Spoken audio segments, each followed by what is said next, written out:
बिस्मिल्लाहिर्रहमानिर्रहीम अस्सलाम वालेकुम नाज़रीन, मैं आपकी खिदमत में हाज़िर हूँ Zubair Rajput Lahore group LDA city expert के प्लेटफॉर्म से।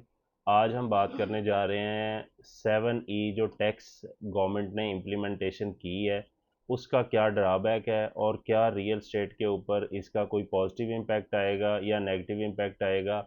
इसके बारे में बहुत ज़्यादा जो रोमर्स हैं मार्केट के अंदर गर्दिश कर रही हैं, जिस वजह से जो स्टेक होल्डर हैं, इन्वेस्टर हैं या जो छोटे एंड यूज़र बायर हैं वो भी थोड़ा सा कंफ्यूज हो गए हैं कि 7E कौन सा टैक्स है। इसके बारे में कोई प्रॉपर अंडरस्टैंडिंग नहीं है। बहुत से हमारे क्लाइंट्स हमें ये बता रहे थे कि 7E के बारे में बाकायदा तौर पे हमें इंफॉर्मेशन दी जाए कि ये कौन सा टैक्स है और किन लोगों के ऊपर इसकी इम्प्लीमेंटेशन होनी है।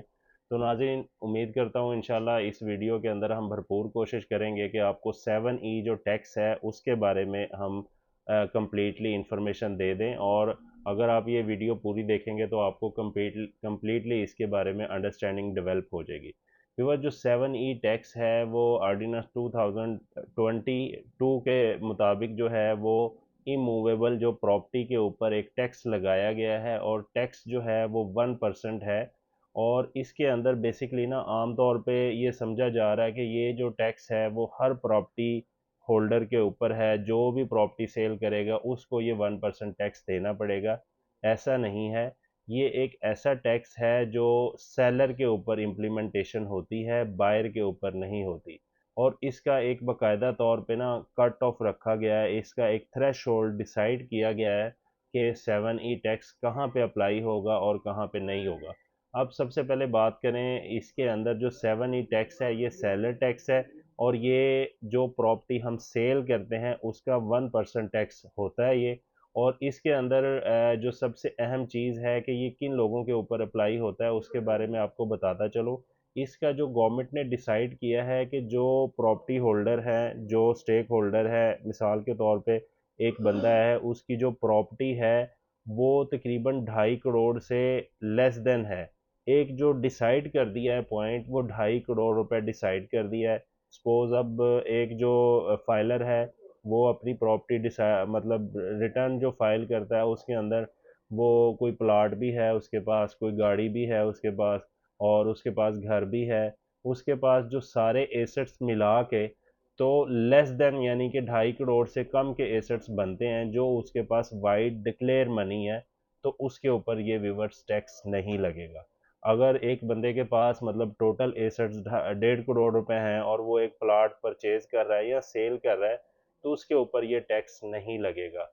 क्योंकि इसके अंदर जो है आपको उसका जो 2.5 करोड़ का थ्रेश होल्ड है उसको इंक्रीज करने की ज़रूरत है।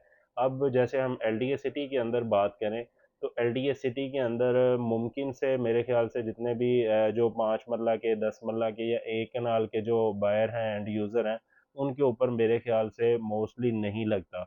अब अगर अगर हम बात करें डीएचए की, डीएचए के अंदर क्योंकि जो प्लॉट की मालियत है और जो वहाँ पे काम कर रहे हैं, जो कॉन्ट्रैक्टर हैं और जो स्टेक होल्डर हैं, उनके ऊपर मोस्टली ये टैक्स अप्लाई होगा।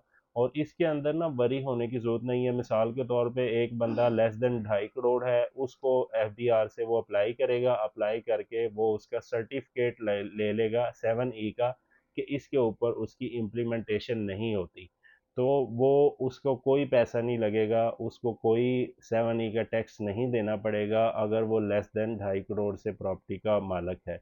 अगर वो 2.5 करोड़ से ऊपर की प्रॉपर्टी रखता है तो जो वो प्लॉट बेच रहा है उसका 1% उसको 7E टैक्स देना पड़ेगा।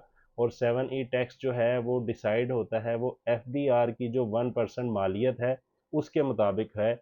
मिसाल के तौर पे हम बात करते हैं 5 मरला एलडीए सिटी की, तो इसी तरह से अगर एक बंदे के पास 5 मरले का प्लॉट है और वो उसे बेच रहा है और उसकी जो टोटल एसेट्स की जो वैल्यू है वो 2.5 करोड़ से अबव है, तो उसमें वो क्या होगा कि जो 5 मरला का एफबीआर रेट है, एफबीआर मिसाल के तौर पे 4,14,500 रुपये, तकरीबन कोई 22,000 रुपये उसको 5 मरले का 7E का टैक्स देना पड़ेगा।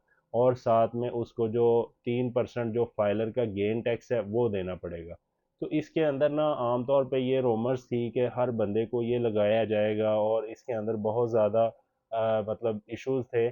आप यकीन करें कि जो वेस्टर्न के अंदर या दूसरी कंट्रीज़ के अंदर जो टैक्स लिया जाता है वो बहुत ज़्यादा लिया जाता है। तो पाकिस्तान के अंदर क्योंकि इस तरह के जो टैक्स आ रहे हैं उनकी इम्प्लीमेंटेशन हमारे लिए न्यू है, तो इस वजह से उसके अंदर ना एक पैनिक क्रिएट की जाती है।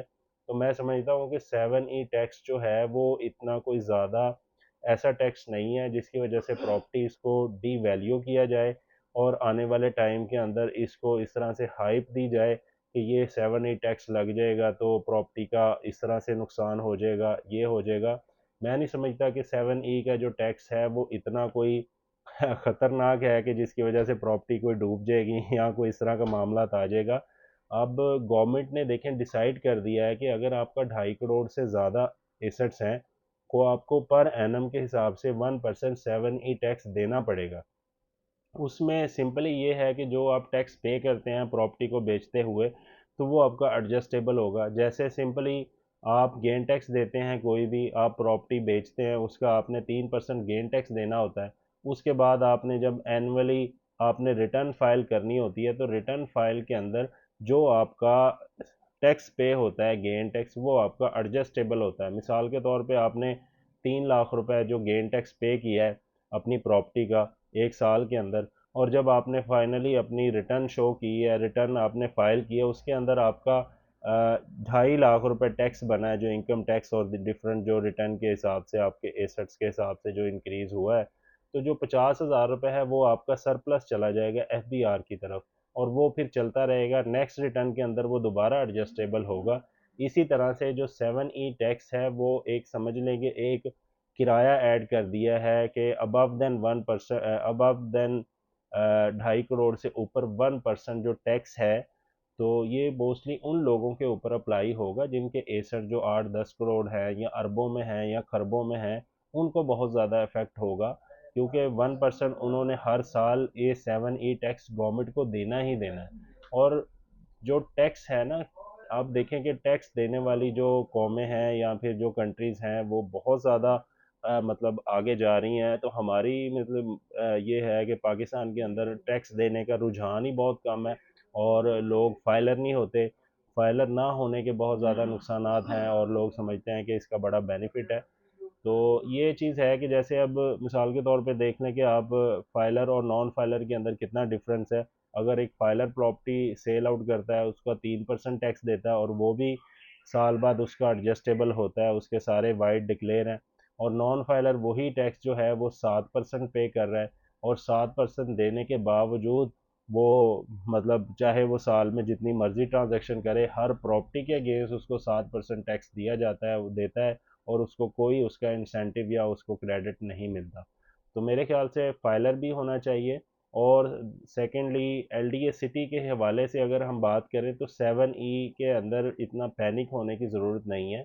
ये क्योंकि FBR का 1% है, और अगर जिस तरह से एक कनाल के हम प्लॉट की बात करें तो एक कनाल के जो प्लॉट की मालियत है वो तकरीबन 82-83 लाख बनती है FBR के हिसाब से।